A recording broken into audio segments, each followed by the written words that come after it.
लाखों अफगानी नागरिक इस समय पड़ोसी देशों में शरण मांग रहे हैं, वो भाग जाना चाहते हैं, लेकिन ज्यादातर देशों ने इनके लिए अपने दरवाजे बंद कर दिए हैं और इनमें सभी देश इस्लामिक देश हैं।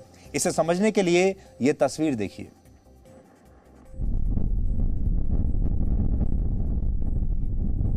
दो 295 किलोमीटर लंबी दीवार बनवा रहा है। यह दीवार अफगानिस्तान के उन शरणार्थियों को रोकने के लिए है जो ईरान के रास्ते टर्की जाना चाहते हैं। टर्की खुद को इस्लाम का सबसे बड़ा ठेकेदार मानता है, लेकिन वह अफगानिस्तान के मुसलमानों को अपने देश में शरण नहीं देगा। इसलिए आज जो बड़ा मुद्दा हम आप सबके सामने लेकर आए हैं वो ये है कि इस बार इस्लाम किसका साथ देगा।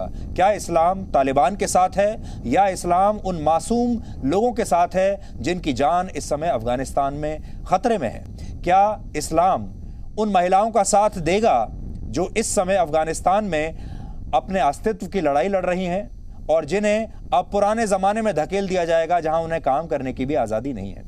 पाकिस्तान ने अफगानिस्तान के साथ लगे अपने बॉर्डर्स को बंद कर दिया है। ईरान ने भी ऐसा ही किया है। ये दोनों इस्लामिक देश अपने आप को कहते हैं। उज्बेकिस्तान और ताजिकिस्तान ने भी शरणार्थियों को रोकने के लिए अफगानिस्तान के साथ लगे अपने बॉर्डर्स की सुरक्षा अब बढ़ा दी है। ये नक्शे पर आप देखिए, अफगानिस्तान बीच में है और ये उसके पड़ोसी देश हैं और इन्हीं देशों में अफगानिस्तान के ज्यादातर जो लाखों लोग हैं वो भागकर जाना चाहते हैं और जा भी कहीं नहीं सकते, क्योंकि ये वो देश हैं जो अफगानिस्तान के साथ बॉर्डर शेयर करते हैं या अफगानिस्तान के आसपास के देश हैं। इनमें भारत भी है। हालांकि भारत ने अफगानिस्तान के लोगों के लिए विशेष ई वीजा देने की व्यवस्था की है और भारत में भी बहुत सारे लोग अफगानिस्तान से इस समय आ रहे हैं।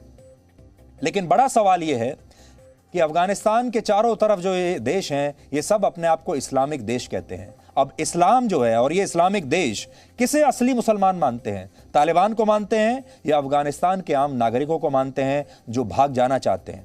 ये सब इस्लामिक देश जिन्होंने लाखों अफगान नागरिकों को मरने के लिए छोड़ दिया है। इसलिए अब सवाल यह है कि इस्लाम आखिर किसका साथ देगा? तालिबान के साथ या फिर उन बेकसूरों के साथ जो किसी भी कीमत पर अफगानिस्तान से भाग जाना चाहते हैं? इसलिए इस्लाम को मानने वालों की भी यह परीक्षा है, इस्लाम की भी यह परीक्षा है। और जो भी लोग ह्यूमन राइट्स की बात करते हैं, जो भी लोग आज़ादी की बात करते हैं, ये उनके लिए भी एक परीक्षा है। और सबसे बड़ी बात हम आपको आज आगे बढ़ने से पहले ये बताते चलें, दुनिया भर की जो सोशल मीडिया की बड़ी बड़ी कंपनियां हैं, जो टेक कंपनियां हैं, जैसे ट्विटर है, जैसे गूगल है, जैसे यूट्यूब है, आपको याद होगा इन्होंने कुछ समय पहले डोनाल्ड ट्रंप को ब्लॉक कर दिया था। आप सबको ये याद होगा।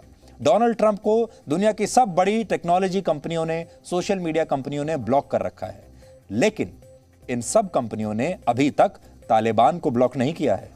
तालिबान की सारी प्रेस कॉन्फ्रेंस, तालिबान की सारे ट्वीट्स, तालिबान के बारे में जो भी उन्हें कहना होता है वो बाकायदा इन सब प्लेटफॉर्म्स पर जा रहा है।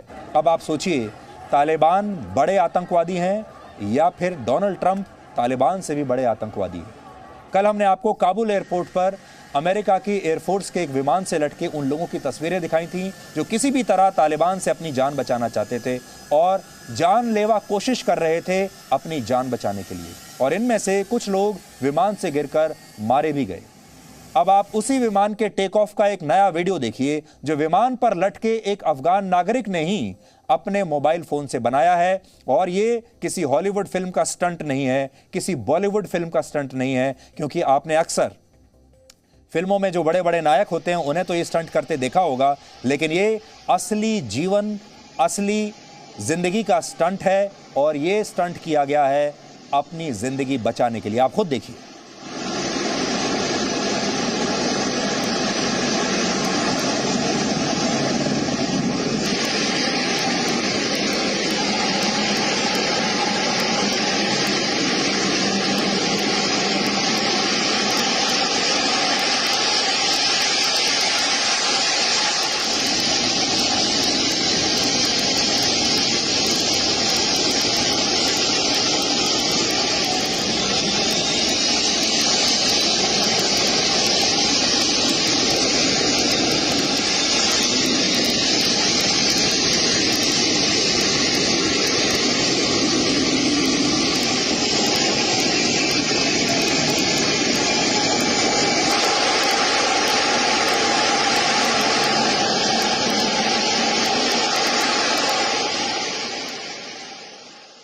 तो जिस व्यक्ति ने ये अपने मोबाइल फ़ोन से इस वीडियो को बनाया है, वो इस विमान के जो विंग्स हैं उसके ठीक नीचे बैठा हुआ है, और वो अकेला नहीं है, उसके साथ और भी बहुत सारे लोग हैं जो शायद इस गलतफहमी में हैं कि वो किसी तरीके से जैसे किसी तरह आप बस में लटकते हैं या किसी ट्रक में आप लटक जाते हैं, उसी तरह वो इस विमान से लटक गए। और सोचिए, उन्होंने इतना बड़ा रिस्क, इतना बड़ा जानलेवा कदम उठा लिया अपनी जान बचाने के लिए, और इससे ये साबित होता है कि वो यहाँ इस तरह मरने के लिए तो तैयार हैं, लेकिन अफ़गानिस्तान में रुकने के लिए तैयार नहीं है। हम नहीं जानते कि ये जो व्यक्ति है ये आगे चलकर बचा होगा या ये मर गया होगा, क्योंकि जब ये विमान ऊपर उड़ा तो विमान में से बहुत सारे लोगों को गिरते हुए देखा गया था। अब आप अंदाज़ा लगा सकते हैं। अब ये सोचिए कि इस्लाम किसके साथ है, इस्लामिक देशों को किसका साथ देना चाहिए, भगवान को किसका साथ देना चाहिए, अल्लाह को किसका साथ देना चाहिए? तालिबान का देना चाहिए, जिनकी क्रूरता से बचने के लिए ये लोग भाग रहे हैं, या इनका देना चाहिए, क्योंकि ये भी तो इंसान ही हैं, चाहे इनका धर्म कोई भी हो। इसलिए हमारी पूरी सहानुभूति आज अफ़गानिस्तान के इन तमाम लोगों के साथ है जो लोग आज लावारिस हो गए हैं। ये पूरा देश लावारिस हो चुका है, और जब देश लावारिस हो गया तो फिर लोग भी लावारिस हो गए। Presenting B News app, available on Google Play and App Store. Download it now.